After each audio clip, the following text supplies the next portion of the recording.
Hi viewers. Amit Shah మన భారతదేశానికి హోంమంత్రి. మరి అమిత్ షా ఆరోగ్యం గురించి కదా మన తమ్నైల్లో పేర్కొంది.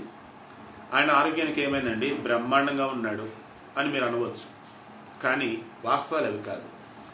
మనం కొంచెం ఇన్డెప్త్గా వెళ్ళినట్టయితే జస్ట్ ఒక 2 నెలల క్రితం వెళ్ళినట్టయితే అరౌండ్ 1.5 month గ్యాప్లోనే ఆయన 3 సార్లు హాస్పిటలైజ్డ్ అయ్యారు. ఈ 3 సార్లు వెళ్ళినప్పుడు కూడా అరౌండ్ ముందుగా అనుకున్నట్టుగా 1.5 గ్యాప్లోనే వెళ్ళిన ప్రతిసారి ఆయనకి అసలు ఏమైంది, మధ్యలో ఆయన హెల్త్ ఎలా ఉంది, దీని తాలూకు అప్డేట్స్ ఏమన్నా బయటకు ఇచ్చారా ఆయా హాస్పిటల్లో వాళ్ళు? ఇవ్వలా.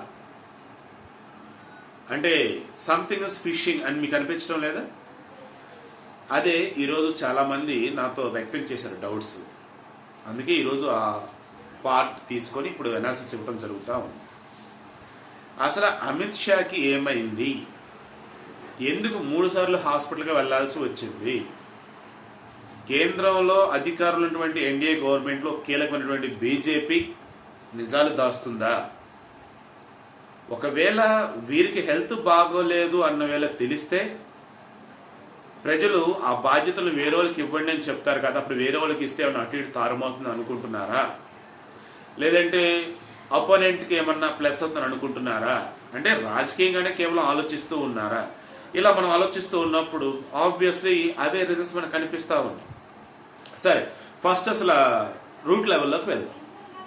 అమిత్ షాకి ఈ నోవెల్ కరోనా, ఈ COVID-19 పాజిటివ్ వచ్చిందని ఆగస్టు 2, 2020 ఒక ప్రైవేట్ హాస్పిటల్లో అడ్మిట్ చేశారు.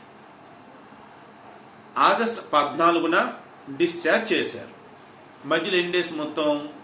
2 నుంచి 14 అంటే 13 రోజులు. ఈ 13 రోజుల మధ్యలో ఆయన హెల్త్ ఎప్పుడు ఎలా ఉంది ఏంటంది ఏదైనా హెల్త్ బులెటిన్ రిలీజ్ చేశారా? ఐ థింక్ ఏదో 1 or 2 చేశారు తప్ప అంతకు చేసినవి కూడా ఏమీ లేవు. అదేమంటే ఆయన హాస్పిటల్ నుంచే కొన్ని నడపాల్సినటువంటి ఆయన మంత్రి పదవి తాలూకు పనులు కొన్ని ఉంటాయి కదా, అవి నడిపించారు అని చెప్పేసి అనేటప్పటికీ ఓకే, అందరిలాగే ఈయనకి వచ్చిందిలే, అందరిలాగే ఈయన కూడా హాస్పిటల్ నుంచి రన్ చేస్తున్నాడులే అని అనుకున్నారు. ఓకే ఫైన్, వచ్చాడు, ప్రైవేట్ హాస్పిటల్ అడ్మిట్ అయ్యాడు, డిశ్చార్జ్ అయ్యారు, ఓకే బాగానే ఉంది. కరెక్ట్గా 3 రోజుల తర్వాత 17వ తారీఖు అర్ధరాత్రి 2 దాటింది, అంటే 18వ తారీఖు ఆల్రెడీ ఎంటర్ అయిపోయింది. ఆగమేఘాల మీద అన్ని ఉన్నట్టుండి all India institute of medical sciences, మన భారతదేశంలో అత్యుత్తమైంది, ప్రతిష్టాత్మకమైంది అనమాట ఎయిమ్స్. సో ఈ all India institute of medical సైన్సెస్కి ఆయన తీసుకువెళ్ళారు. తీసుకువెళ్ళిన తర్వాత 30వ తారీఖు వరకు ఆయన అక్కడే ఉన్నారు. వన్స్ ఒకసారి పాజిటివ్ అని వచ్చింది, ఆ తర్వాత నెగిటివ్ అని తెలిసింది, డిశ్చార్జ్ అయ్యారు ఫ్రమ్ కార్పొరేట్ హాస్పిటల్ ఢిల్లీలో ఉన్నటువంటి ఏరియాలో.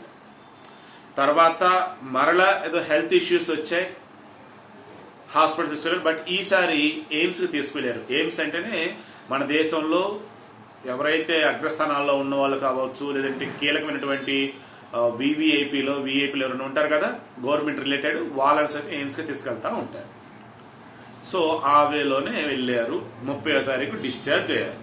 ఈ మధ్యలో కూడా ఆయన మరలా ఎందుకు హాస్పిటలైజ్డ్ అయ్యారు, హెల్త్ కండిషన్ ఎలా ఉంది, బీపీ లెవెల్స్ ఎలా ఉన్నాయి, షుగర్ లెవెల్స్ ఎలా ఉన్నాయి, లోపల లివర్ ఫంక్షనింగ్ ఎలా ఉంది, లంగ్స్ ఎలా ఉన్నాయి, హార్ట్ ఎలా ఉంది, లివర్ లంగ్స్లో ఏదైనా ఇన్ఫెక్షన్ లాంటిది ఏమైనా ఉందా లేదా, అసలు ఏంటి, మీకోసం ఏమైనా ఫామ్ అయిందా లేదా నార్మల్గానే ఉందా, కఫ్ రిలేటెడ్ కావచ్చు, రిమైనింగ్ ఏమన్నా ఉంది, ఎలా అసలు ఇంటర్నల్గా ఆయన హెల్త్ సిస్టమ్ ఎలా ఉంది ఏంటంటే మన వాళ్ళు చెప్పలా. ఆ తర్వాత మరల 12వ తారీఖు సెప్టెంబర్ అర్ధరాత్రి మరలా ఎయిమ్స్కి తీసుకువెళ్ళారు. అంటే దీన్ని బట్టి ఒకసారి మీరు ఆలోచించండి, ఈయనకి హెల్త్ రిలేటెడ్ ఏదో సివియర్గా ఈ లోపల ఇబ్బంది పడుతూ ఉన్నాడు. ఒకవేళ అలా కాకుండా మంచిదే, even I feel happy for that.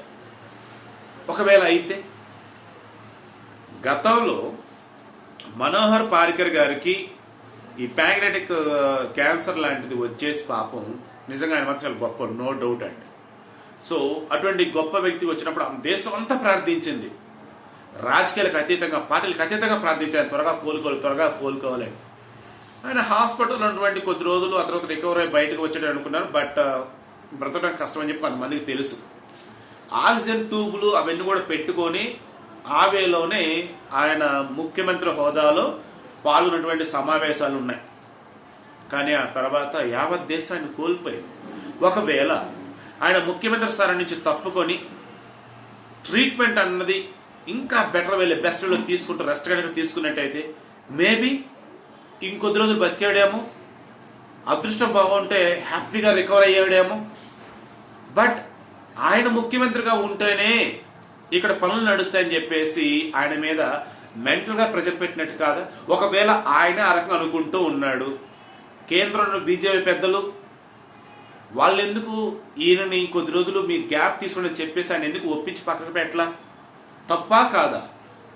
చూసారా, చావు బతుకుల మధ్యలో కూడా ఆయన పని చేశాడు అన్నటువంటి పేరు ఎవరికి కావాలండి? ఆరోగ్యం కావాలా, మనిషి ఉండటం కావాలా? పేరు కోసం పనిచేసేది ఎవరైనా బ్రతికి నలుగురు మంచి చేద్దామని కదా. సో ఆ రకం మనోహర్ పారిగారిని పోగొట్టుకున్నాము మనం. అరుణ్ జైట్లీ ఆయన సిచ్యువేషన్ కూడా చూడండి. ఒకనొక టైంలో ఆయన హెల్త్ కండిషన్ బాగా లేనప్పుడు వేరే వాళ్ళకి ఇన్ఛార్జ్ మంత్రిగా పోస్ట్ ఇచ్చారు ఆయన్ని. సో ఆ వేళ మిగతా వాళ్ళు చేసిన సందర్భాలు ఉన్నాయి. కానీ అరుణ్ జైట్లీ కూడా చనిపోయే ముందు వరకు కూడా తన మంత్రి బాధ్యతలు నిర్వహించడం జరిగింది. చివరికి ఆయన మరణించారు. సుష్మా స్వరాజ్ గారు ఆమె అంతే, చనిపోయే ముందు రోజు వరకు కూడా మహాతల్లి పనిచేస్తూనే ఉన్నారు. హాస్పిటలైజ్డ్ అయినప్పుడు కూడా కీలకమైనటువంటి విషయాల్లో జోక్యం చేసుకుంటూ ఉన్నారు. ఓకే, గుడ్, మంచిదే. కానీ గతం ఏం చెప్తూ ఉంది అంటే అమెరికాలో పనిచేసినటువంటి ప్రెసిడెంట్లు కావచ్చు, ఫ్రాన్స్ కావచ్చు, లైక్ మిగతా కొన్ని చోట్ల ఎవరైతే ఇటువంటి ఆరోగ్యం బాగోలేక అంటే అనారోగ్యంతో ఇబ్బంది పడుతూ ఆ కారణాలను హైడ్ చేసి బయట ఎవరికి తెలియకుండా మేనేజ్ చేసుకుంటూ వచ్చారో ఆ తర్వాత వాళ్ళు చాలా చాలా ఇబ్బంది పడే సందర్భాలు మనకి చరిత్ర చెప్తా ఉంది. ఈవేళ అమిత్ షా కూడా ఏదో హెల్త్ ఇష్యూస్ తీవ్రంగా ఇబ్బంది పడడానికి కనిపిస్తూ ఉంది. Ladakh, Jammu and Kashmir, Indo Tibet border issues, తర్వాత నాగాల్యాండ్ రిలేటెడ్వి, ఇవన్నీ మనం చూసుకుంటున్నప్పుడు చాలా చాలా సెన్సిటివ్ ఇవి.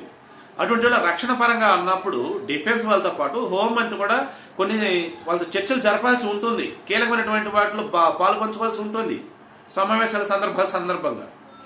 మరి ఈయన ఆ వేళ ఉన్నాడా, ఉండగలుగుతున్నాడా? లేడే, కష్టమే. మరి అన్నప్పుడు వేరే వాళ్ళకి అసైన్ చేస్తే వాళ్ళు ఫుల్ ప్లెజ్డ్ వేలో నిర్వహిస్తారు కదా. సగం ఇన్వాల్వ్ అయ్యి సగం ఇన్వాల్వ్ కాలేక కరెక్ట్ కాదు కదా. అంటే మన రాజకీయ వ్యవస్థ ఎలా ఉందో నేను చెప్తున్నాను. జపాన్ విషయానికి ఒకసారి వెళ్దామండి.